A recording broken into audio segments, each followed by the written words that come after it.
This is Hemant. And Jessica. And you're listening to the Friendly Atheist Podcast. Please go to patreon.com/Friendly Atheist Podcast.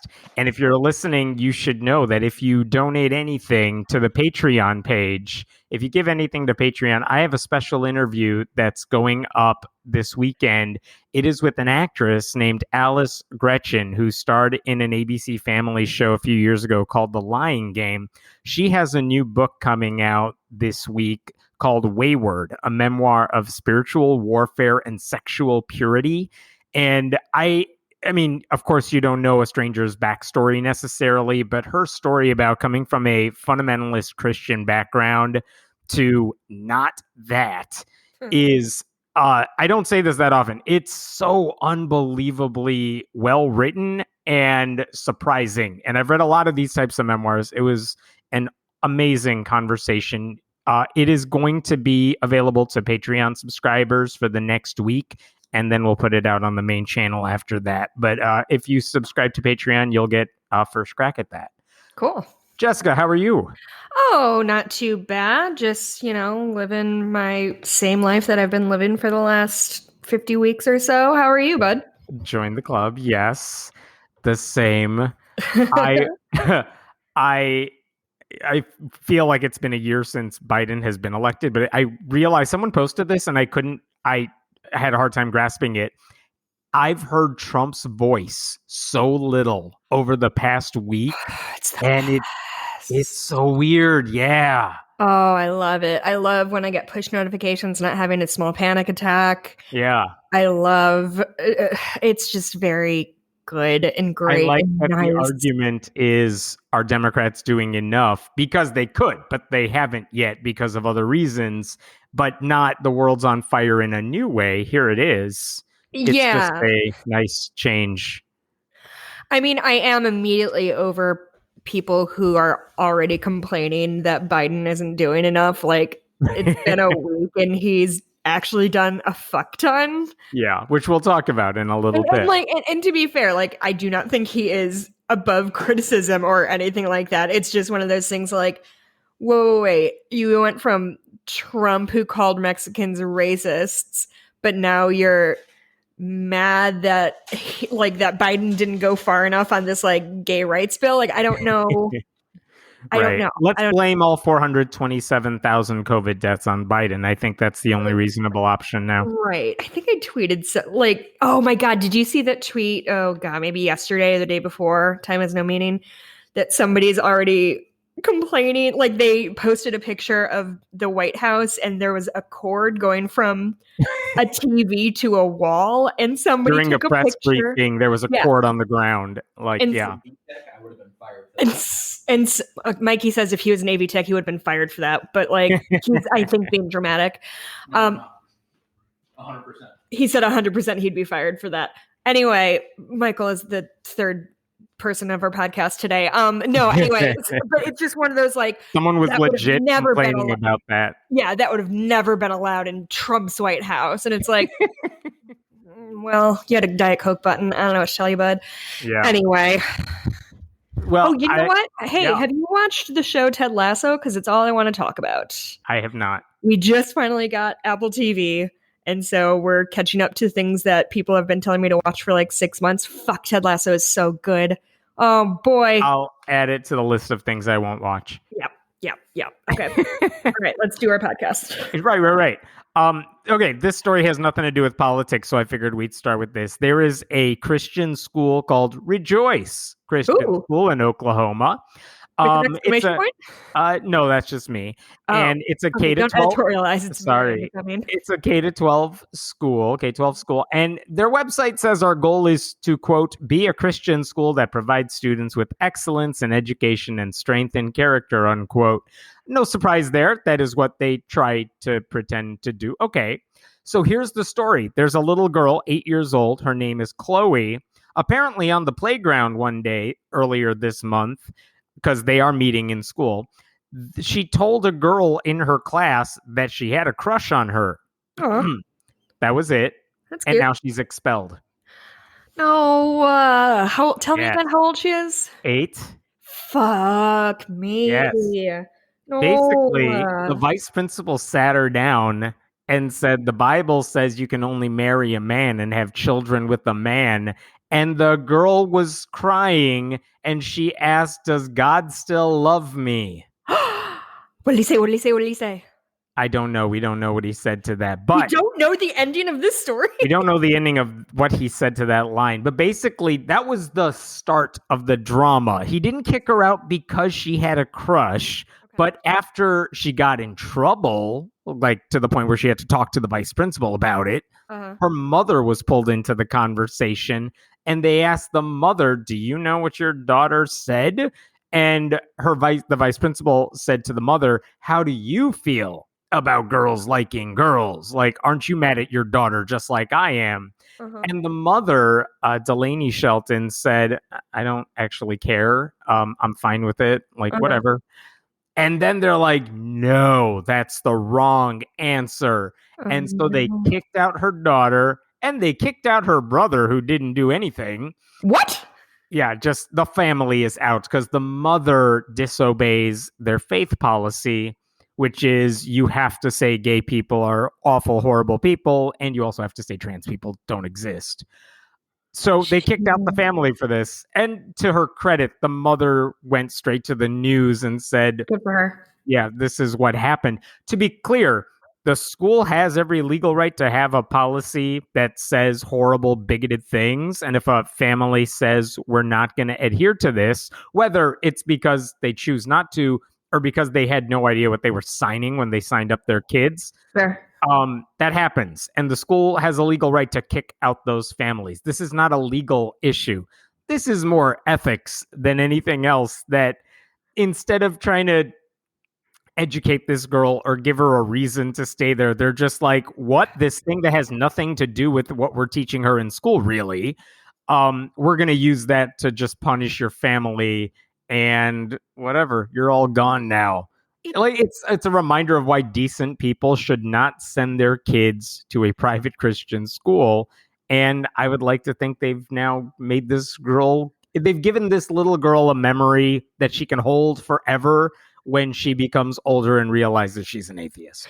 God, it's so sad, and it's also a reminder of why we need to continue to fight and make sure that tax money doesn't go to schools like this, because it's like if this was a public school, like just shit would be burned down. It would be absolutely outrageous. It's right. Just, it would never like, happen at a public 2021. I think it's really interesting when people kind of act as if being queer is now completely safe and completely like, you know, if you come out anywhere in the world, you will feel safe. There are many places where it's not even close to being true, including being able to get kicked out of a school because you had a crush on a girl. And the fact that he's like, girls can only marry boys. Like, sir, she's 8. Like, what do you think she's thinking? What her mom said. I think the thing that hurts her mom the most, and my impression of the mom from the brief interview she gave to the local news, is she really doesn't think much about religion, period. Like, she thought, oh, it's a Christian school. That sounds nice. I'll enroll my kids there. I'll sign the paperwork. And when they kicked her out, she's just like, I don't know why they're punishing her for something she probably doesn't really even understand. Oh, yeah, absolutely. Like, an 8-year-old saying they have a crush is like 8-year-olds say they have crushes on their parents. It's not. Yeah. And so, I don't think the mom knew what she was signing on to, but now she's clearly learned that the hard way. But it's also messed up that you're telling a child in the middle of a school year, hey, get out, go somewhere else, which especially if you're like this. Yeah. Or whatever. Oh, that sucks, Hammett. That was a strong bummer. Well, have you heard our podcast ever? I know. Let's go to this story. There is a man named Dr. Robert Royal. He is the president of the Faith and Reason Institute in Washington, D.C., but all you need to know about him is he is a conservative Catholic. He runs conservative Catholic things. And he wrote an article this week basically calling Joe Biden an anti-Catholic Catholic. I'm going to read you some of why he said this. Okay. The thing that's most unprecedented, that's given rise to these recent in-house Catholic squabbles, is the election of a self-described Catholic president who not only believes personally that abortion, gay marriage, in quotation marks, he performed one as vice president, transgenderism, the civil rights issue of our time, he quotes Biden as saying, and much more are matters of overriding political urgency, despite the long teachings of the church in American history. ... When a Catholic politician openly chooses to follow his wayward political party rather than his church, lays out a whole set of policies that will negatively impact the church, and immediately sets out to implement them, he is seeking neither civic unity nor religious fidelity. So the question is Joe Biden bad for Catholics? I mean, I don't know, probably the bigoted ones. I was thinking, like, if you're thinking about the Catholic Church over the past couple of decades, it doesn't have a lot of good stuff going for it, whether it's the abuse scandals, the battle against same-sex marriage, whatever it is. Like, they had a chance with Pope Francis to get good PR, and they have gotten a lot of good PR out of that, even though he holds all those awful views.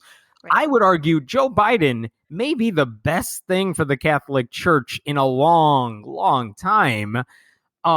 Where he's a prominent Catholic, that's an understatement. He's a guy who wears his religion on his sleeve, goes to church every week, talks about his faith, to my annoyance, all the time, and, like, happens to also be a decent person. Like, the church should be embracing that, like the Mormon church did with the Book of Mormon musical. Like, we don't love it, but it's probably good to draw attention to us. And here's these people saying, by the way, Joe Biden has not really signed legislation that advances all this stuff.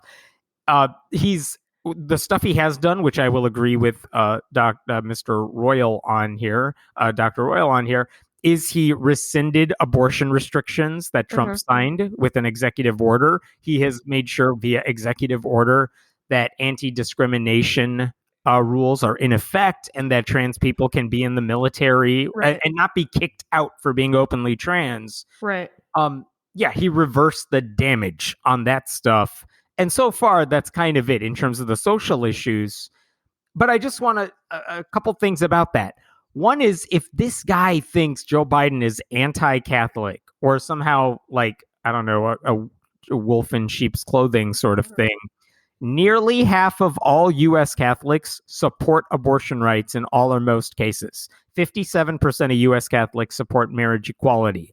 Joe Biden is pretty much like most U.S. Catholics on a lot of the controversial social issues, and probably more devout than than the majority of people who would call themselves Catholic in terms of church attendance and how devout he is.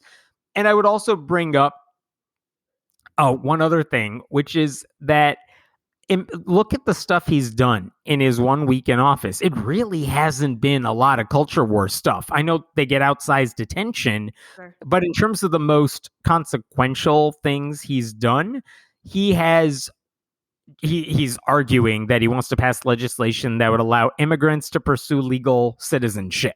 He has pushed to make healthcare more affordable. He wants COVID relief. These are things a lot of religious people, conservative religious people, would tell you they also want. Right. So in a lot of ways, Biden is doing exactly what a lot of religious conservatives want him to do. And yeah, he also happens to be a Democrat, pushing for things that a lot of Democrats want as well. But if you're saying he's anti-Catholic as if he's doing something bad for the church, like, I think that's completely backwards, even if you're a conservative Catholic, except the fact that, okay, he's a liberal Catholic as far as that'll take him. He's not liberal enough, but he's liberal-ish. And he's actually the spokesperson you would want if you are a member, a leader of the Catholic Church. He's the sort of person who would make people want to go back to church rather than the ones we've seen who push people away from it. Right. This guy who wrote this article, what is his position? Is he like a member of like the Catholic Church hierarchy, or is he just a dude? He is not. He is a dude who kind of runs those Catholic religious think tank type places. Gotcha. Yeah, And also, nothing Biden did this week. The trans-military reversal, the anti-discrimination rules. None of that impacts the Catholic Church because no one's forcing like priests to do anything that they're religiously uncomfortable with.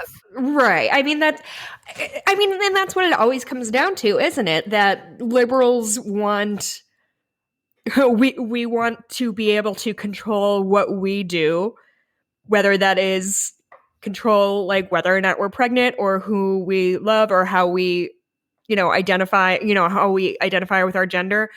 And conservatives and Catholics want to control us. You know what I mean? Like it's this. Think about the most prominent Catholics from the Trump administration, at least in terms of press coverage and stuff. You got William Barr, you got Amy Coney Barrett. Like those were the Catholics who were in the spotlight as of several months ago. I don't know, even if you are a Catholic, I don't know how that's good for your brand, given all the controversy surrounding them. Well, Joe Biden is like the least controversial dude in politics. He's boring. That's the criticism of it. Right. Well, what I think is interesting is that this kind of shines a little spotlight on the fact that religiosity and morality are obviously not tied. Because if two people both identify as Catholics and say they draw from Catholic faith, and if they are positing that their religion has all the moral answers, why don't they agree on this thing? If they both believe in the same thing, they should get the right results. So it's almost like your religion doesn't have a lot to do with whether you're a good and moral person. I don't know. I might have overstepped there, but who knows? Yeah, the idea that Joe Biden is insufficiently religious, coming after 4 years of evangelical Christians bragging about how they finally got like not necessarily one of their guys, but someone who supports them. Right. It's like that is not going to look good in the future, I hope, if history is written that way. Yeah, trying to drag Catholics back to the 1950s is probably not going to go as well as they think it is. There was a study that came out this week. What if they shifted back and like went back to having masses in Latin? They're like, actually, fuck you. We don't want you to understand any of Biden did that, or the Catholic Church? If the Catholic Church did that. If Biden did all of his... I mean, they're headed in that direction backwards. They're heading in that direction backwards anyway. Right? Like, doesn't that feel like the next logical step of like, no, we hate all this modern bullshit, and we hate English. And did you know the sun revolves around the earth now? It does. It's yep. Catholic very exciting stuff on everything now. Just keep moving backwards. There was a study that came out this week from Lifeway Research, which is an arm of the Southern Baptist Convention, but their research isn't necessarily wrong because of that or anything. But basically, they asked people, they asked conservative Christian pastors, like Protestant pastors, have you heard conspiracies from your congregation? Have you heard conspiracy theories uttered or spread by members of your church? And 49% of those pastors said, yep, I've definitely heard people in my church, or like whether it's on Facebook, members spreading it online or in the building or whatever. Half of pastors basically hear the spread of those assumptions often. And the study, the Lifeway research director was like, that is a startling disconnect, which made me laugh because what is religion if not a giant conspiracy theory? Right. But also, they also found in the study, the pastors who were more likely to hear conspiracies, 61% of them, those were churches with more than 250 people in attendance. So the megachurch pastors. Sure. White pastors were more likely to hear conspiracies than black ones. Churches with male pastors were more likely to hear conspiracies than ones with female pastors. And anyway, that's the gist of the study that came out. And the question I was trying to figure out here, because this is not the purpose of the study, is if you're one of those pastors and you're saying, I hear these conspiracies in my church, I think they are wrong, whether it's talking about QAnon or whatever, I accept that is not true, that is wrong, and yet members of my church are spreading it. What does shouldn't that tell you something about Mhm. either the type of church you run or the type of clientele you attract? And like, what are these people going to do about it? Like, Well, do you remember a couple weeks ago after Trump was banned from Twitter that a uh, lot of conservatives are like, Twitter is getting like, I don't know, arbitrarily lowering my follower count, or they're banning my followers? oh It's like, yeah. they're just banning Nazis and conspiracy theorists. I Uh-huh. think this says more about you than Twitter. Yeah. But it's the same idea. Like, if you're the pastor of a church who says, yeah, man, conspiracy theories are everywhere in my building, they're Right. wrong, but they're everywhere here. I think that's telling on yourself. Well, I mean, it also kind of presents this impossible position they've put themselves in, that they are asking their followers to believe in whatever they believe in uncritically. That feels like kind of a big tenet of religiosity, is you read these stories in the Bible, and whether you interpret them as myths or whether you interpret them as literal historical facts, you are this is the truth, and this is, you just have to take my word for it, and just have to take the Bible's word for it. It should not surprise us then that these same people are gullible in other parts of their life, right? Right. Like, if your entire morality system is based around basically somebody saying this is what's good and this is what's bad, fucking trust me, dude. Mm-hmm. Then if somebody else tells you I know the truth and this is the truth, then why wouldn't they believe that? Like, why wouldn't they believe Q if they know as much about Q from QAnon as they do about Jesus, right? Right. Like, if conspiracy theories are rampant in your church, one, like you're saying, that's probably telling on the lack of critical thinking and the Right. just trust me sort of attitude. That's the pastor's fault. Uh-huh. But also, I want to know, like, are they troubled by it? What are you doing to kick those people out of your church or fix them? Like, because if you're just saying, well, I guess these people are spreading it in my church anyway, let's go back to business, Right. nothing's going to change. So I understand they might not want to say, well, I'm going to kick those people out if they believe that stuff. They want to keep them in the church and try to help them in their perspective. Of But course. again, what are you doing about it? Are you delivering sermons that say these conspiracies are wrong? If you believe it, you have fallen for a lie. I don't know if they're not sending those messages. I have yet to see videos of megachurch pastors spending any time talking about all those other conspiracy theories and how they're wrong and how anyone believes them has fallen under some spell or whatever magic words they use in church now, Right. or have any discussions among leadership about how to unbrainwash those members. Because, like you were saying, I think it's going to be a hard sell to say, how do we deprogram these people from believing one conspiracy theory while telling them the one I'm telling you is legit and you should Uh-huh. believe my version of it? Like, I don't know how you toe that line. I don't know how you, whatever the metaphor is, I don't know how you do that. Right. I mean, it's not like I'm saying atheist groups are devoid of any liars in that sense, but it's not like they're trying to rein them in. And I suspect that you would find much fewer of them. Again, like I'm saying, when all those conservatives are saying, all my Twitter followers are leaving, you know what? I have a bunch of Twitter followers. I didn't notice any appreciable drop in them. You know why? Because I don't attract those people. Yeah. So it didn't affect me. It didn't affect a lot of liberal people. It's not a random thing. If, Yeah. of course, if you're spreading lies, you're going to attract liars or people who fall for them. Yeah. And that's not to say everybody should be responsible for everyone who follows them, right? Like, that's not fair. But I think you said it very well. Like, if a lot of a lot of people who find what you say appealing are also racist, misogynistic Nazi monsters, I don't know, maybe take a little glance in the mirror and see what they see there that's so appealing to you. Yeah, these Um, people they like you for some reason, yeah, Pastor. can't put my finger on it. Do you know who Sean Feucht is? Yeah, Feucht? Sean Foyt. We've Foyt? discussed him. He's the Christian super spreader, the musician who keeps saying, "I'm going to hold a concert for thousands of people. You don't need to bring a mask. Just come worship with me, everybody. This is a prayer service. They can't stop me." And then COVID spreads, and we all get to watch it spread. And then he just goes to different cities and spreads it. Yeah. Anyway, he's selling a shirt on his website that says Jesus Christ Super Spreader, and like, COVID is a Obviously, joke to him. I mean, obviously, I would never ever purchase that shirt from him. But if somebody wants to make me a Jesus Christ super spreader shirt, I would wear it in public. Every time I hear that phrase, I sing it in the Teenage Mutant Ninja Turtle voice. Jesus Christ, super spreader. Oh, okay. I couldn't figure out There you go. your rhythm there. You Yeah. don't sing it in. Wait, Hammett. You don't sing it in the form of the song that it is, Jesus Christ Superstar? No. It's right there.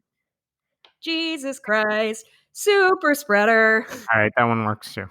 Yeah, I know, because Yeah. it's based on the song, Hammett. Wait, I cannot be the Sean only Foyt. cultured person on this podcast. It's exhausting. Sorry, you are. Since we're talking about Sean Foyt, here's a story about Sean Foyt. I seriously had this in the list. It turns out one of his super spreader concerts was in the city of El Cajon, California, which I think is near San Diego. So again, hosting this super spreader concert in a big city.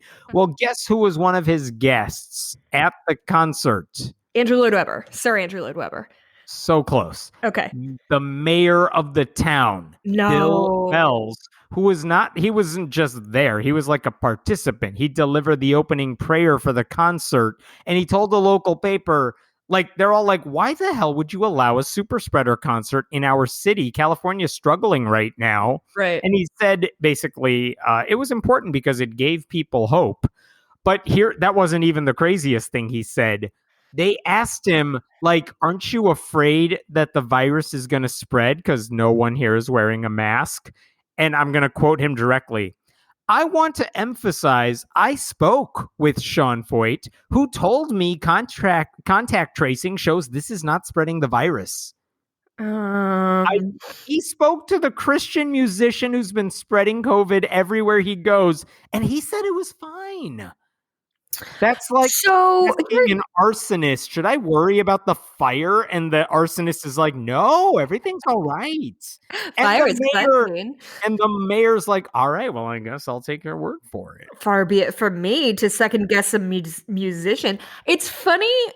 Genuinely, one of my favorite through lines of the time I have spent with the Friendly Atheist brand is people's willingness to believe science when it suits their ends and disregard it when they find it inconvenient. Like, genuinely, one of the first things I ever wrote for Friendly Atheist was about somebody wanting to add the Loch Ness Monster to science books or something like that. And they were citing all of these, like, quote unquote, like, scientific findings of something. And it's like, whoa, wait, when do we use science and when do we not use science? Because I prefer that most things I believe are provable through, scientific means. If that's not your jam, that's fine. But please, can you send me a guidebook so I know what I'm supposed to believe and what I'm not? It's very confusing out here. God, these people. Oh, speaking of crazies. Guess who's running for governor of Arkansas? Oh my God. At least she's not running for Senate. Like, that is the only solace I'm taking. We're talking, of course, about Sarah Huckabee Sanders.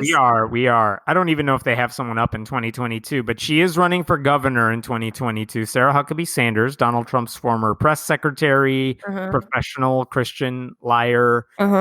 She said in her 2.5-minute announcement ad, like, there's a screenshot of her saying, I'm Christian, which is the primary resume builder if you're running for politics, if you're running for any elected office in Arkansas.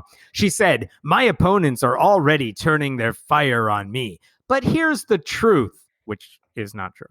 As House press secretary, I never had to worry about the far left and their allies at CNN and the New York Times defining me. Did you know CNN is the far left and the New York Times is the far left? I did not know that. Oh, she says, I never had to worry about them defining me because I have a creator who has already done that. I am a Christian, she said. Okay. Which I don't know what that has to do with why you would be governor. So, yeah. And the sad thing is, not only does she have the name recognition you would want if you're launching a bid 2 years out, She is already raising money. She announced now because pretty much the reason you would do it right now and not a year from now Uh-huh. is you want to clear the field as quickly as possible, just so everyone knows, don't waste your time. I got this. And she wants to push Republican possible challengers out of the race. And there are no Democrats in the race either just yet Oh, because really? Why? I don't think I think they know this is a futile effort. So like why waste our time and money in this race? They'll have somebody, but it's not the sort of race. It's like running for Senate in Mississippi. It's you can do it. You can run as a Democrat. You might even have a great candidate. They did last time, but it's such a long shot no matter what you do that it's like who's going to really donate to that campaign? So Sarah Huckabee Sanders may very well, unless something weird happens, maybe the next governor of Arkansas. I just want to point out, since we've mentioned him on the on the podcast so many times, State Senator Jason Rapert has already announced he's running for lieutenant governor, which is a separate position you got to be elected for. It's not one ticket. And that guy is a Christian nationalist who put up a Ten Commandments monument. He caught COVID after preaching in a no mask church, basically mask optional church. He also threatened me because I quoted him and he didn't like that. Oh, Hammett, you're not supposed to quote mean people. I'm sorry. Feelings. I mean, there's no redeeming quality to that ticket or even Sanders alone because she doesn't want to do anything. Their entire platform, and this is true of the last 4 years, it's just Christian supremacy. That and everything that's a direct line from that. Mm-hmm. It's like anything that helps conservative white Christians, they'll go for it. So abortion bans, sure. Anti-LGBTQ stuff, sure. That's kind of the only thing they know how to do when it comes to governing. Well, yeah, their whole fucking platform is punishing people who are not like them. Yeah. That's literally all they do in government. Like, oh, you're poor? Fuck you. Oh, you're queer? Fuck you. Like, that's all they do. That should have been her campaign strategy. At least that would have been honest. Yeah. And concise. I bet her campaign slogan sucks. Her campaign slogan is "Remember Me," and that should do it. Like she doesn't need anything else after that. I mean, she's gonna win. She's got name recognition, which is like 80% of the game at like state and local governments. It's like fucking Schwarzenegger became governor of California because there was 40 people on that ticket, and they're like, "Oh, I know that guy. He's the robot." And again, this is Arkansas, where there's no one to rein her in because the state legislature follows suit there too. So that's going to be, I mean, it's a problem. It's also a problem they have now. They just have someone with less culture war training, I guess. Has there been? And obviously, Mike Huckabee was the former governor of Arkansas too. So of course, he's all in on this as well. And he's got it started, and she's going to finish the job. Yeah. Wait, I have an important question. Yes. But I did forget what it was. I didn't sleep a lot last night. So let's just move on. While you're thinking of it, I'm going to give a shout out to our sponsor, Elle. I've talked about this book before, but let me bring it up here. Elle had a small problem. Growing up in a secular household, she lived in a community that was dominated by one religion. She was one of the only kids in third grade who wasn't religious, and that became a problem when she would talk to her friends and they talked about their faith because they all went to church. They had no idea how someone could not go to church or pray. And they kind of told her she was going to go to hell, basically. And how did she know right from wrong? She must be immoral. And she would go back and tell her parents this too. And the conversations she had, it wasn't that they were judgmental or contentious. It's just her friends didn't get where she was coming from. And so her dad would help her out and try to give her answers that she could tell her friends. And from their conversations, she ended up writing a book called Elle the Humanist, which is basically Humanism 101 for young readers. It even includes a foreword from Daniel Dennett, if you're a fan of his books. And it's just an awesome book. I've gotten feedback since we started talking about them on the site from people who have checked out the book. They really like it. They've ordered it from their local libraries. You can order the book at ellethehumanist.com, E-L-L-E, ellethehumanist.com. And if you use the link in the show notes or use the discount code Friendly Atheist, one word, all lowercase, you will get 10% off a purchase. So thank you to them for sponsoring the show. Did you think of your question? No, but I did have an anecdote that I wanted to tell that I meant to tell last week and forgot. For it. So my Mikey, my husband, and I are considering buying a new car. Okay. Because we bought a '09 Rogue last year and it just no longer starts. Anyway, we have a Mazda, and so we went to test drive another Mazda, and the gentleman who was helping us, the sales guy, he's sitting in the back seat as we're driving around chit-chatting and just bullshitting, and he manages to slip into conversation. So yeah, when I'm on my way to work, I just listen to a lot of Christian rap, So, and God. I like my soul departed from my body and just like was staring at the road so hard. And I haven't stopped thinking about it since. I want to listen to Christian rap. I think that might be my next step in this sort of like weird personal branding that I'm doing here. Yeah, and like bragged about it. He also said that his dog, he couldn't pray for a better dog. And so I've been saying that to Dottie a lot. Even though, and I want to be very clear, I could pray for a better dog. She's an idiot. I'm just kidding. I love you, Dottie. She's spooning a stuffed animal right now. It's very cute. Is what you're saying. I mean, unclear, but if I do, I know it plays Christian rap real good. Yeah. It was genuinely... radio station preset is already there for you. It genuinely felt like I was on like some sort of prank show. Like, I'm just like, if only he knew who he just said that to. And like, listen, to be clear, listen to whatever fucking music you want. Christian rap sounds terrible, but like, fucking do what you do. But it was just a very funny little coincidence. And I just, oh boy. He's a very nice salesperson. He's emailed me 37 times in the past week. So yeah, you're never going to lose those emails. That's my life now. There you go. Let's talk about what happened in Australia this week, because it may not have generated a ton of headlines here. You know how we have the nation's highest civilian honor, like President Obama would give the Medal of Freedom to civilians, and then Donald Trump gave it to like Rush Limbaugh, and now it means nothing. Yep. So in Australia, they have something called the Companion of the Order of Australia. It is the nation's highest civilian honor. And this is very cute. Yeah. This week it was announced that it would go to a woman named Margaret Court, who is, if you think of Venus, Serena Williams, like how amazing they are at tennis, she has won more Grand Slam titles than I think Serena has. Or Serena's like one Grand Slam title away from matching Margaret Court's success from decades ago. And her name is Court? That's very cute. Court, yeah. And she is so basically a famous Australian tennis star from the past. What is she doing now? Because I don't know how old she is. She's much older now. She is basically a pastor of a very homophobic Christian church. So she was vocally against marriage equality in Australia before it became legal. She has said LGBTQ people brainwash children just like Hitler did. Oh, fuck. Yeah. And basically, when they announced she's getting this honor, people are like, what the hell? Why? Why are we giving this honor to her? And the answer is, well, because she's a famous tennis star. And it's like Kurt Schilling going into the Hall of Fame, which we were talking about before we started recording. It's like, yeah, motherfuckers, we talk about sports when we're off the air. I know, for about 2 seconds, and then we realize, what are we doing?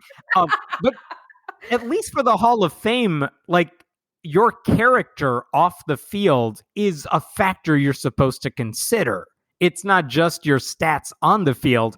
But for this honor, they're like, there's no rules for who gets this thing. But you would hope that what she does off the courts is a factor in like whether she deserves an honor. It's like putting up a statue of some Confederate general. It's like, why are we honoring this person? Look at their full life. It is not something we want to emulate. Right. And so condemnation came out as soon as it was announced she would be getting this honor. So Daniel Andrews, the premier of the state of Victoria and a member of the Labour Party, asked at a news conference why her views, which, and I'm quoting, which are disgraceful, hurtful, and cost lives, should be honored.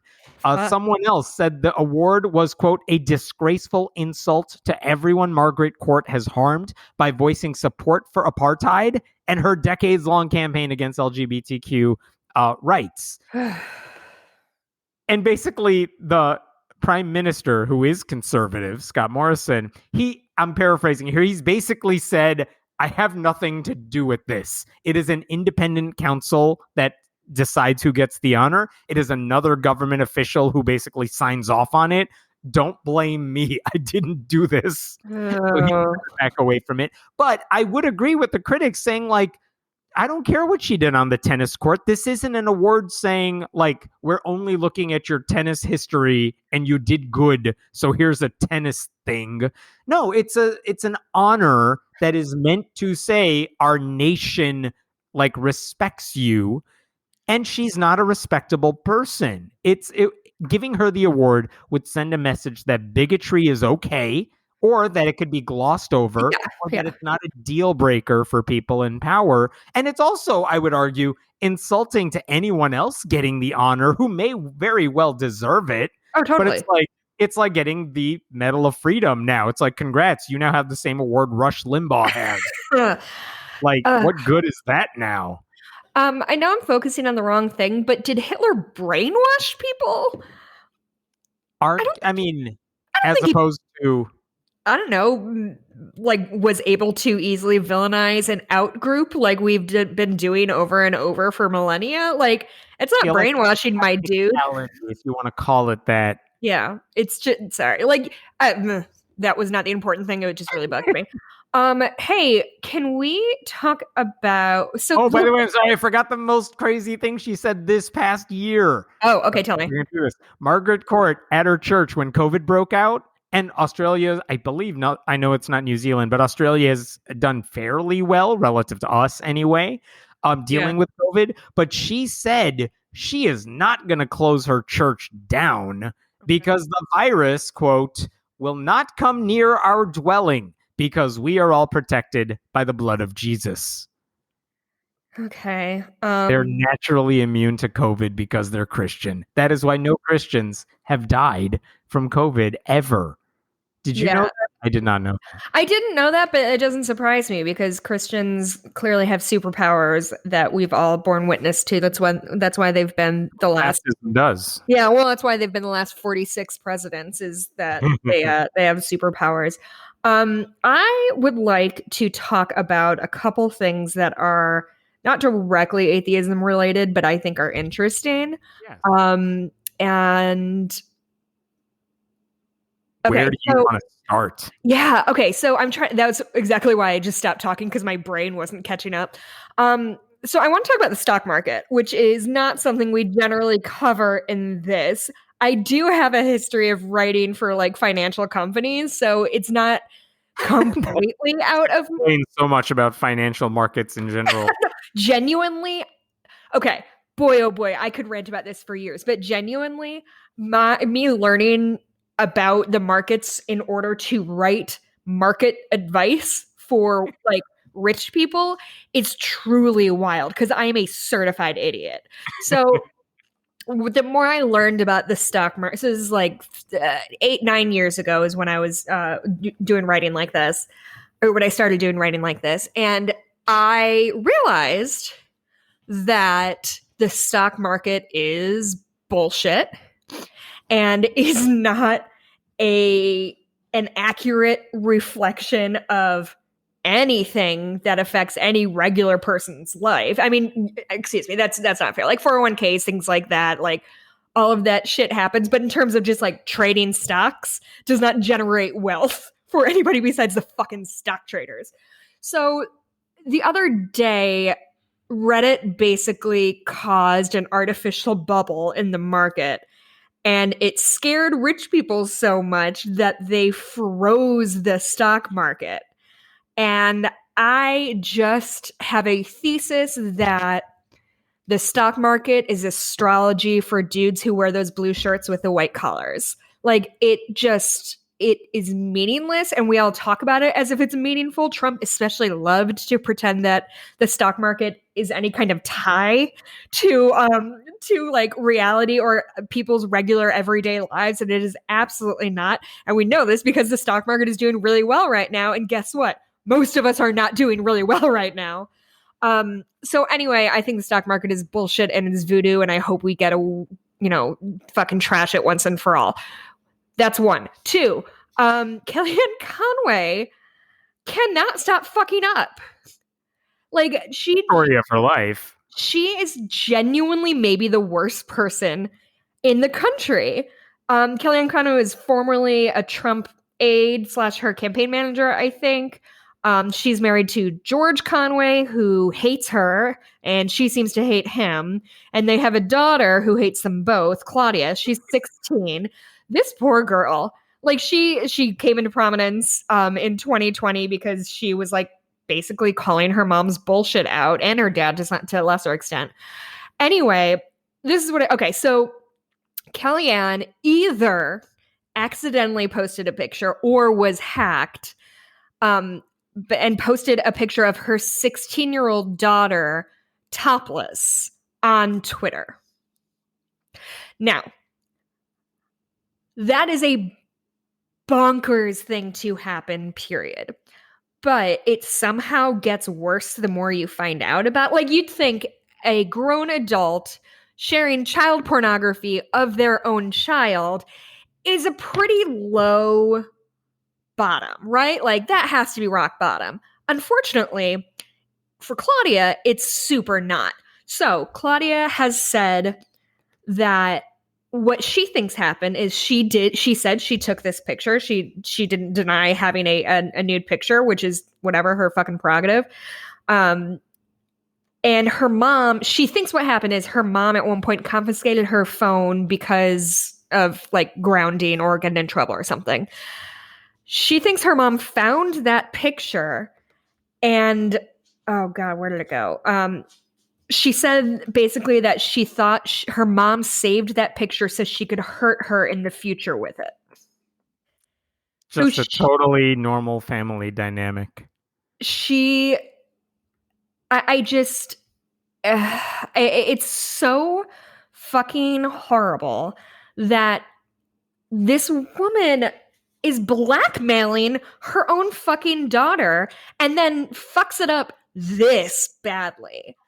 And apparently there's like a video of Claudia talking about what was going on, and her mom was just like verbally abusing her, like telling her she was crazy and she was doing it for attention and nobody saw it. So I don't know, the cops are looking into it because the problem is, like, this is full on child pornography. This is a picture that she shared of her topless minor daughter. And why is she not in jail right now? Like, she shared child pornography on Twitter. What the fuck? What do you have to do to get in trouble in this country? You can storm the Capitol, and most people are like, yeah, maybe we should hear them out, though. You only get zip ties and try to, like, murder a sitting vice president if you have some legitimate grievances. Maybe we should hear them out. And then this cunt is like, I'm not going to stop saying it. She shared child pornography of her own kid. These people are fucking monsters. And this is the same party who is claiming the moral high ground over people like me and Hemant because we don't believe in God. Like, I have done some massive fuck ups in my time. Never, ever have I shared a pornographic picture of a child. I've managed to go my entire 35 years without doing it. And it wasn't that hard. It wasn't even like a top 5 focus of my life. And yet here I am, child pornography-less. Anyway, I'm just really sick and tired of things have already gone back to normal in a lot of ways, which is good in many, many, many ways. However, it also means that we are going to go back to the both sidesism of that we've had for years and years and years of like, oh my goodness, like, oh, AOC wore red lipstick, but Kellyanne Conway shared child pornography. Who's worse? Unclear.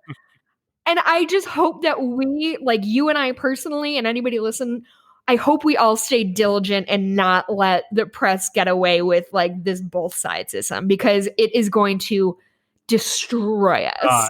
I think, was it Axios or something this week that said Marjorie Taylor Greene, the QAnon crazy Republican, like, you know how bad you have to be the crazy Republican? Right. But she's on the far right, obviously, and they're like, well, she's just like AOC is on the left. Like, no, they are not the same but opposite. MSNBC and Fox News are not the same but opposite. Yeah. Like, you have to be completely ignorant about what these people do to make that claim that you're in the center, therefore you're somehow right or better than the sides. Also, there's a man named Scott Galloway, going back to the market thing that was going on with the Robinhood app, which is a trading app. This man, Scott Galloway, already wrote a think piece blaming the GameStop stock thing on women not having sex with men. He said, of course. Right. quote, it's about sex, specifically young men not having enough sex. Sex leads to relationships, obligations, and guardrails. Don't get in fights. We need you. Don't gamble your paycheck. We need to save for a house. This man thinks that men are toddlers who need women to mother them into not crashing international markets. When are we going to give men any responsibility? How is it even possible that this asshole blamed feminism on the stock market crash? They will do anything they can to escape blame, make sure blame does not land on other white men, and find out how women are really the problem here. It's infuriating. It's exhausting. It's exhausting and it's infuriating. I'm fucking furious. So how much do you have invested in GameStop? Oh my God. Also, like, whatever. It's just so fucking wild that the problem with stocks is that rich people treat it like a fucking casino. And then when normal people, us non-riches, figure out how to game the system, they're like, what? No, that's my money. I earned it by having money. And then God, I hope it's the first stock of many that they just mess with. I hope just so to fuck over. Because we need to reimagine how finance works in this country. And boy, oh boy, if this is the way they burn it the fuck down, I'm here for it. I love the irony of it being called fucking Robinhood. And as soon as like regular people started making like obscene money based on, and I can't be clear enough, it's not skills that they are using to earn money in the stock market. There's been tons of studies that say that like even the best stockbrokers don't do much better than chance. It's all a fucking Ponzi scheme. But the fact that as soon as like regular people started generating wealth for themselves, they're like, no, that's our money. You can't have it. I need a 14th yacht. What are you going to pay rent with it? Anyway. Wow. How are you doing? I don't know. My energy got weird. I'm very tired, and that just sort of sent me on a tailspin. Do we want to talk about what? I'm going to jump in with one update to a story we talked about a few months ago. A few months ago in Poland, their right-wing government, like their version of our Supreme Court, basically said, hey, you know how abortion is already super restricted to only cases of rape, or if the woman's life is in danger, or fetal abnormalities. Those are the only cases in Poland where we will allow women to have an abortion. And then a while back in October, they said, oh, you know what? We're going to say it's also illegal to have an abortion in the case of fetal abnormalities. Oh, cool. And of the 1,100 abortions, this is one estimate, in like 2020, 1,074 of them, nearly all of them, were abortions because of fetal abnormalities. Mm-hmm. So when they say, oh, that's illegal now too, they're basically saying abortion is effectively banned throughout the nation. When that ruling was made, and by the way, 14 of the 15 justices on that court were appointed by the right-wing government. So like there was court packing involved and it was all their buddies. Right. When that happened in October, there were massive protests in the streets by people, by women, by allies who were just saying this is insane. And because of that, the government's like, all right, we're not going to implement this anytime soon. Well, they implemented it this week. They said, hey, it's official now. Boom. Haha. Mm-hmm. So Now abortion is effectively illegal in Poland. Women who need one or want one would have to travel out of the country to get one or go underground, Mhm. put themselves at risk, put a doctor at risk. It's a decision that, again, it's what you expect in a heavily conservative Catholic country with Mhm. a right-wing government that caters to that religion. And it's ultimately going to punish women. Like, Mhm. this is what the Catholic Church wants. This is what they're celebrating. Anything that puts women in more danger, that's what a Catholic government's going to get you. Congrats. Hmm. Yeah. I don't know, man. Like, yeah, this fucking sucks. People with uteruses are going to die from this, and people who provide access to abortion, even when it's illegal, are going to die from this. Like, this is going to be an extraordinarily dangerous time to be a uterus having person in Poland. And I'm sorry to hear that this is happening.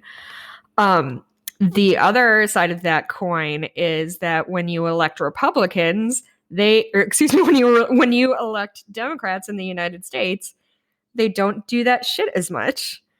So Joe Biden's first week in office has just been a flurry of executive orders, many of which were just reacting to Trump's executive orders.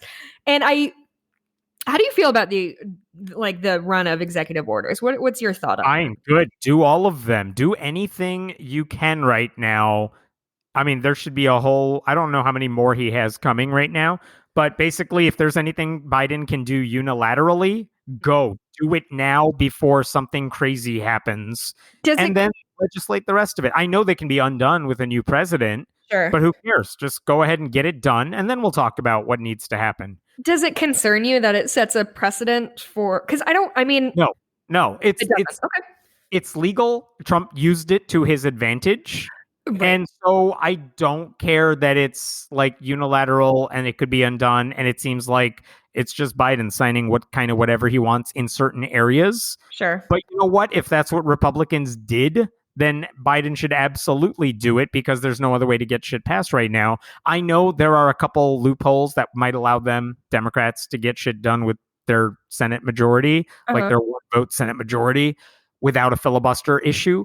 But it's like, again, just pretend you're Mitch McConnell. If he thought he needed to get rid of the filibuster to do anything, he would have done it. Yeah. The only reason the filibuster isn't gone already is because he either had the votes he needed to get away with stuff, or his job was just blocking legislation. He could do that on his own. He didn't need to get rid of it. I genuinely hate the idea that Democrats are trying to think of a fair way to do anything. Like, just Yeah. ignore every Republican, do the right thing. I know this is stupid, but sign Joe Biden's name on fucking checks that go out to people because a bunch of idiots are sold on that sort of thing. Like, do it. Play the stupid game that Republicans play, and maybe some of those gullible voters will fall for it, while the smart ones are like, well, yeah, this is what you should have done anyway. Mm-hmm. So, yes, pretend you're Mitch McConnell and just do it. Stop acting like anything needs I hate bipartisanship right now because you negotiate with crazy people, so stop trying. Yeah. Let Republicans get their house in order, and in the meantime, let the adults do their job. Yeah, but the problem with that is like the Republicans are being rewarded by their voters for By just their being voters, obstinate. who are fewer than ours. Yes, it's gerrymandered. Yes, it's like impacted in certain places. But again, all the more reason for the responsible people to override whatever they can right now, pass whatever they can right now. Yeah. And I read this week, like, the White House press office like scheduled Kamala Harris to do interviews in West Virginia and in Arizona with local reporters there, which normally you would not get her, like, get a vice president to do local interviews. But why those states? Because they need to convince the two most conservative Democrats in the Senate, Sure. Manchin and Sinema, to just start passing stuff. Yeah. Not get rid of the filibuster, but hey, we need you on board with this. Say you're going to sign on to the stuff that we can pass so we can get shit done because it's going to be good for you. Right. Yeah. And boy, like, and especially right now when we actually have the Senate, which I still can't believe happened. Like, I'm pinching myself over it. You know, The Senate, Not going to last. So it's not going to last. The Senate is fundamentally not really democratic. I'm sure there's maps somewhere of like the two senators from California probably represent as many people as senators from like 12 different states combined. Like that, it just is what it is, and therefore it makes it hard to hold on to a liberal Senate. So yeah, I guess right now this is the time to like just get shit done. Which it's only been I keep reminding myself it's only been a week and already a lot has happened. I know like, it's weird for people who listen to a podcast like this. It's weird for us who talk about politics a lot, but no one in the country, minus the handful of us who care about this sort of thing, no one cares about the filibuster. They just care about what you do when you are in office. And if Democrats can say, here is the giant list of shit we got done. Hey, remember the check you got? I think I think I read like when Obama passed a tax cut thing when he was in office, like it basically went into your bank account, and like most people never even saw it or noticed it unless they were looking for it. Right. So whereas Donald Trump would send the first COVID check or whatever with his name on it. Right. And again, I know it's stupid, but it makes a big deal to people who don't pay attention to politics because they have other things going on in their lives. So like go pass stuff and then sell it. That's what Democrats need to do, because a lot of voters who don't pay attention to stuff would be like, well, okay, they're getting stuff done. I guess I will support them.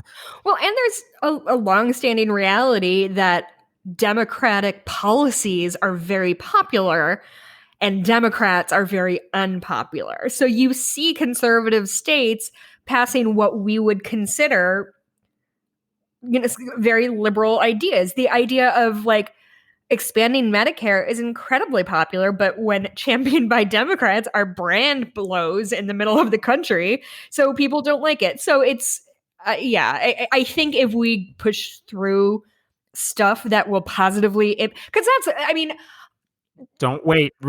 None of them, not Mitt Romney, none of them are going to give you the votes you need to get to 60 votes to override a filibuster, but you have 50 right now.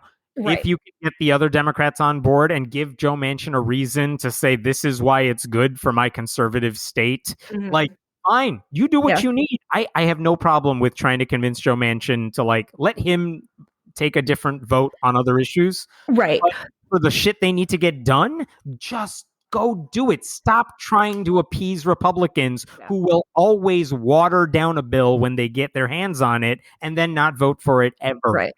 Well, and also I think it's important to not lose the plot that like the reason I'm a Democrat, the reason I'm liberal or leftist or whatever is because I genuinely believe that those policies, when enacted well and competently, are the best way to improve the lives of the most people in the country. I genuinely believe healthcare for all is a net positive for the country. Right. So because of that, and I genuinely believe like the outcomes will be positive and more people will be benefited by democratic laws and policies because I believe that if we enact them, hopefully it helps people and hopefully they are then persuaded to continue to vote for people like that. Whereas it feels like Republicans only want to stay in power for power's own sake, which is not to say that like no Democrats are like that. Of course not. But Republicans are going to complain about anything Democrats do. So just do the right thing and sell it because you have nothing to be ashamed of. So I hope they get shit done. I'm not saying he's not doing a good job because it's only been a week, right. But it would be stupid of the party to let Republicans drag this out for something they're never going to sign on to anyway. And I think Biden has come around on this too. He's trying to convince senators just get shit done. Yeah. I hope they do. They need to. There's no reason to listen to a party that caters to conspiracy theorists and crazy people. Don't wait for their input. You don't need it. They didn't offer it for years because their only reason for being is to own the libs and to block Democrats from helping people. Right. So don't listen to them. They have nothing to bring to the table. Yeah. Including Mitt Romney, who cares? Just pass it anyway. When I say that I think abortion should be safe and legal and available, I don't say that to fucking own the conservatives. I say that because I genuinely believe that that is a fundamental human right, is to decide what happens with your body. Yeah, I mean, the Republican general, even if you go back decades, it's just federal government is bad. The Mhm. less you have of the federal government, the better off you are. And we've seen over the course of decades, that's just not true. You Right. need a good, effective government, and that can actually make a pretty big damn difference. Right. But you need people who actually think that to push policies that help Right. that. That's what the Democrats do. Right. So Anyway. and I brought all of that up because on this past Thursday, which was his first, what day is it? 29th. Okay. I genuinely forgot what day it was. I thought they meant Thursday, the day after he was inaugurated. I'm losing my fucking mind. Anyway, Biden, he signed a memorandum to reverse restrictions on abortion access. Mhm. And I think this is important both domestically and abroad. So one of the big things that often gets brought up is Title 10. And part of what what Title 10 dictates is if America is going, so say you're in a Eastern Europe and you are receiving aid from the United States. Taxpayer funded aid. Thank you. Taxpayer, yes. You cannot even mention abortion or you will lose that money. It is a way of enforcing our bullshit moral high grounds abroad in a way that nobody asked or wanted. But that was the thing is, okay, we'll give you money, but you have to kowtow to our bullshit that we believe, which I just think is, it's not only terrible, it's so fucking condescending. Like, it's so condescending that like these people don't know any better. So we have to tell them that abortion is bad. It's just we have found time and time again that the best way to alleviate poverty is giving money to poor people. And despite knowing that, we're still like, well, we're going to crowdfund one goat for you. You're welcome. Like, here is our present to you, instead of giving you money and like letting you fucking figure out how to make your life better. Anyway, so he repealed a bunch of those rules. There's a quote that he said he's reversing his predecessor's attack on women's health access, which is great phrasing, and I'm very happy to hear that kind of tone coming from him. He also said that the measure relates to protecting women's health at home and abroad, and it reinstates the changes that were made to Title 10 and other things, making it harder for women to have access to affordable health care as it relates to their reproductive rights. So that was very good news. Because on the flip side of that, we have 14 states right now, as of Wednesday, 14 states that have proposed anti-LGBTQ bills, many of which target trans youth. So the reason States are going to be red states. Yeah. Red states are going to pass things that hurt people when they have the power to do so. Again, their goal is not to help people. Their goal is to hurt. That is what Republicans stand for. And it's genuinely something that has taken me a very long time to accept. And I even to some extent, I still have trouble accepting it.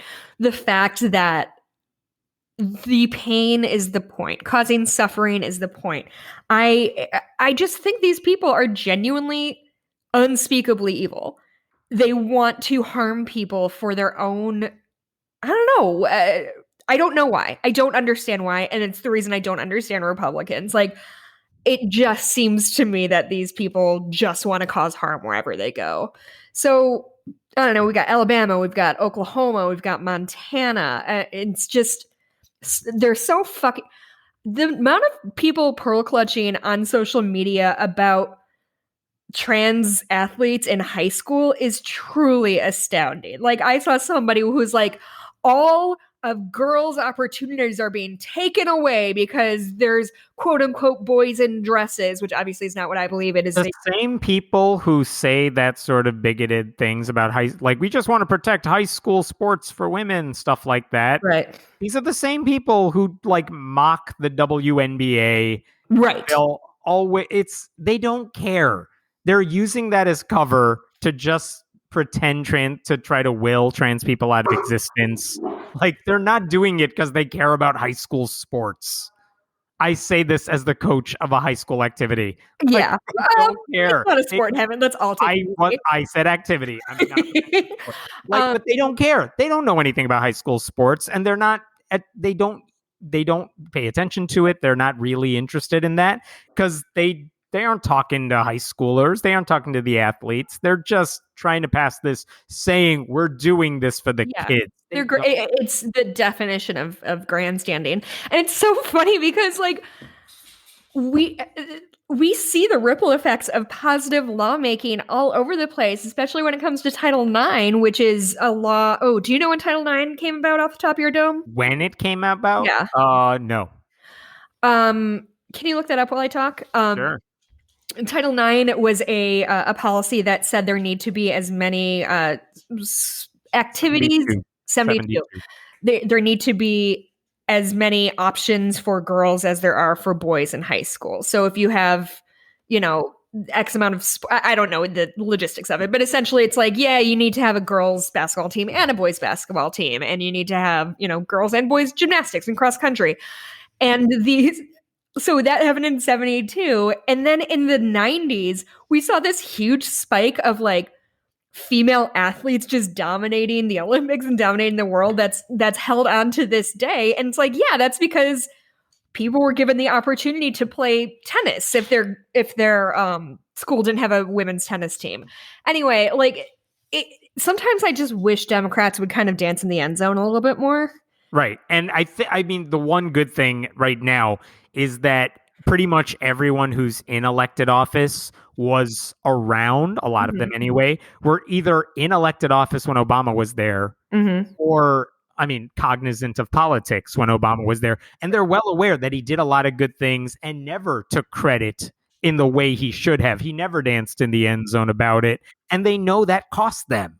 And I think the one thing I'm enjoying seeing, especially with Biden, who, again, not any of my first choices in the primary, is that he's well aware of all of that, which is why he's part of the push saying, like, let's pass shit and get it done because we should. It's the right thing to do. And also we should brag about it because people need to see that. We do need to dance in the end zone because we're the only party that has the ability to do that. Right. You can count on Republicans to do the right thing. So let's do the right thing. And let's brag about it because we've learned our mistakes from like recent memory. You don't have to stretch back 50 years to go back and like talk about what political history says we should do. We live through it. Yeah. Can you give myself and listeners sort of a high-level overview about how these state laws can ultimately turn into national policies?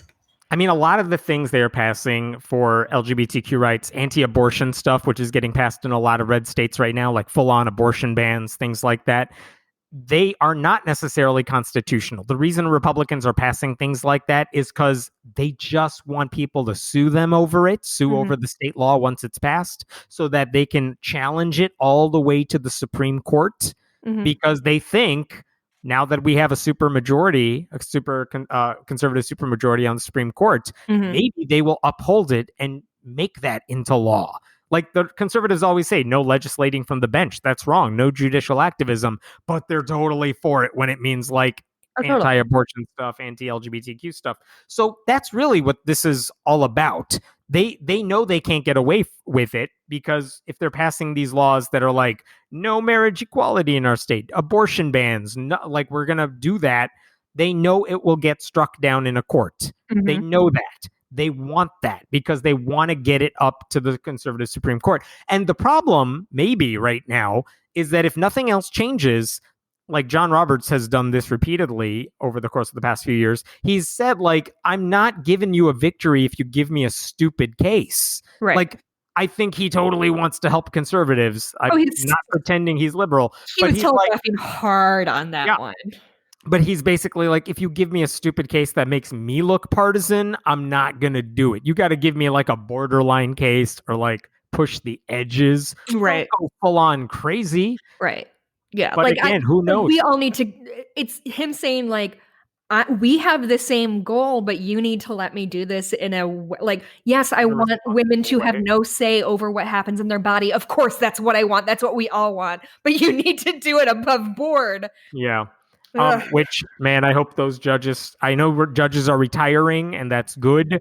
And I hope Clarence Thomas retires. He's not, but I hope he does. So. To get any semblance of sanity back there too. Anyway, hey, where do we find you? You can find me on Twitter.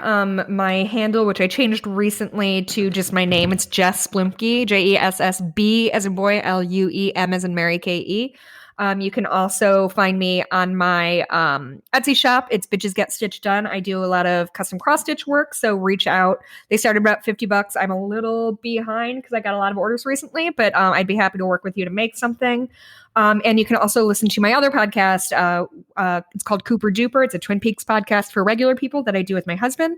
And we are kind of into season 3 right now. So if you're looking for something to watch and listen to, maybe check that out. We have literally dozens of listeners. How about you, Hemant? Where can we find you, bud? I'm at Hemant Mehta on Twitter. Go to friendlyatheist.com. You could support this show at patreon.com/friendlyatheistpodcast. And just for Patreon subscribers only, you can get access to an interview I just did with actress Alice Gretchen, who wrote this really awesome memoir about leaving fundamentalist Christianity. It'll go out on the main podcast feed in a week or two. So check that out. Thank you so much. We'll see you next week. Wait. You can leave a review on iTunes, like this one. Leave us 5 stars. Leave us a review. I'll read it. This review is called "What Type of Dog Is Dottie?" It's from You'll Never Catch Me, Chris Hansen, which is extremely fucking funny. I like the podcast and Hemant's appearance on Jeopardy. He can be a tough boss for Jess to work with, though. Hey, he's not my boss. Fuck you. What game show will he go on next? He's trying to actively get on Survivor. Everybody knows this. What type of dog is Dottie? She's a pit bull, lab, Dalmatian terrier, cattle dog mix. I imagine her being a tiny dog that Jess carries around in her purse. No, she is 75 pounds. If you've heard her bark, I do not know why you think she's a small dog. She's loud and big and dumb. Okay, that's it. That's all. I will talk to you next week. All right. Bye, all.